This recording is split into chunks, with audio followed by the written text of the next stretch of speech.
ଶ୍ରୀକ୍ଷେତ୍ରର ଅଗ୍ରଣୀ ସାମାଜିକ ଓ ସାଂସ୍କୃତିକ ଅନୁଷ୍ଠାନ ମିତ୍ରସଂଘ ପକ୍ଷରୁ ନବକଳେବର ରୋଡସ୍ଥିତ ଆଖଣ୍ଡଳମଣି ମନ୍ଦିର ନିକଟସ୍ଥ ମିତ୍ରସଂଘ କାର୍ଯ୍ୟାଳୟରେ ମକର ସଂକ୍ରାନ୍ତି ଅବସରରେ ବନ୍ଧୁ ମିଳନ ଓ ମକର ଉତ୍ସବ ଆନନ୍ଦ ଉଲ୍ଲାସର ସହିତ ପାଳିତ ହୋଇଛି। ଅନୁଷ୍ଠାନର ସଦସ୍ୟମାନେ ଏକତ୍ରିତ ହୋଇ ସମାଜରେ ଅବହେଳିତ ଓ ଗରିବ ଲୋକମାନଙ୍କୁ ସେବା ଯୋଗାଇବା ପାଇଁ ଆଲୋଚନା କରିଥିଲେ। ମକର ସଂକ୍ରାନ୍ତି ପାଇଁ ଅରୁଆ ଚାଉଳ, ଖଣ୍ଡ ନଡ଼ିଆ, କଦଳୀ, ଛେନା, ସେଉ, ଅଙ୍ଗୁର, କାଜୁ, କିସମିସ, ଗୋଲମରିଚ ଗୁଣ୍ଡ ମିଶାଇ ମକର ଚାଉଳ ପ୍ରସ୍ତୁତ କରାଯାଇଥିଲା। ପରେ ମହାପ୍ରଭୁଙ୍କ ନିକଟରେ ସମର୍ପଣ କରି ସଦସ୍ୟମାନଙ୍କ ମଧ୍ୟରେ ବଣ୍ଟନ କରାଯାଇଥିଲା। ନବକଳେବର ରୋଡରେ ପଦଚାରୀଙ୍କ ସମେତ ସ୍ଥାନୀୟ ବାସିନ୍ଦାମାନଙ୍କୁ ବଣ୍ଟନ କରାଯାଇଥିଲା। କାର୍ଯ୍ୟକ୍ରମରେ ଅନୁଷ୍ଠାନର ଆବାହକ ଅନନ୍ତ ଶତପଥୀଙ୍କ ତତ୍ତ୍ୱାବଧାନରେ ଅନୁଷ୍ଠିତ ହୋଇଥିଲା। ସମ୍ପାଦକ ରାଜୀବ କୁମାର ମହାପାତ୍ର, ଜଗଜିତ ବିଶୋଇ, ସ୍ମୃତିରଞ୍ଜନ ପାଲଙ୍କ ସମେତ ଅନୁଷ୍ଠାନର ସଦସ୍ୟ ଉପସ୍ଥିତ ରହି କାର୍ଯ୍ୟକ୍ରମ ପରିଚାଳନା କରିଥିଲେ। ଆଜି ପବିତ୍ର ମକର ସଂକ୍ରାନ୍ତି ଉତ୍ସବ ଅବସରରେ ଆମ ମିତ୍ର ସଂଘ ପରିବାର ପକ୍ଷରୁ ଏକ ମକର ମିଳନ ହୋଇଥିଲା।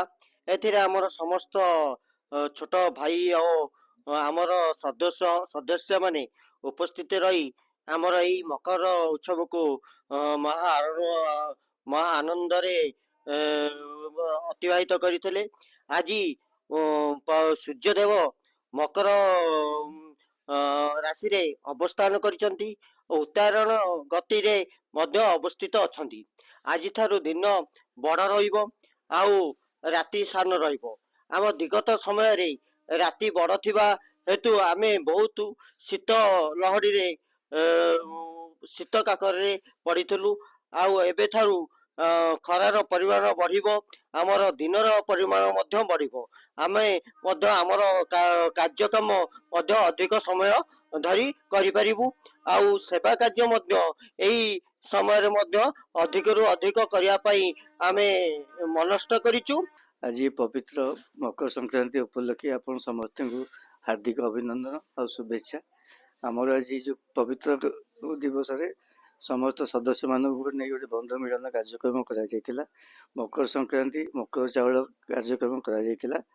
ଏଥିରେ ଛେନା, ଚାଉଳ ସବୁ ବିଭିନ୍ନ ପ୍ରକାର ସରଞ୍ଜାମ ମିଶାଇକି ଆମେ ମକର ଚାଉଳ ପ୍ରସ୍ତୁତ କରିଥିଲୁ।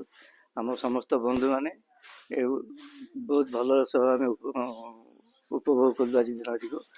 ଆଉ ଆଜିର ଦିନରେ ପୁଣି ଆଉଥରେ ମୁଁ ସମସ୍ତଙ୍କ ମଙ୍ଗଳ କାମନା କରୁଛି। ମିତ୍ର ସଂଘ ତରଫରୁ ସମସ୍ତ ସଦସ୍ୟ, ସମସ୍ତ ଦେଶବାସୀ ବି, ସମସ୍ତ ରାଜ୍ୟ ସମସ୍ତେ ଭଲରେ ରୁହନ୍ତୁ। ଜୟ ଜଗନ୍ନାଥ। ପୁରୀରୁ ସୁଧାଂଶୁ କରଙ୍କ ରିପୋର୍ଟ।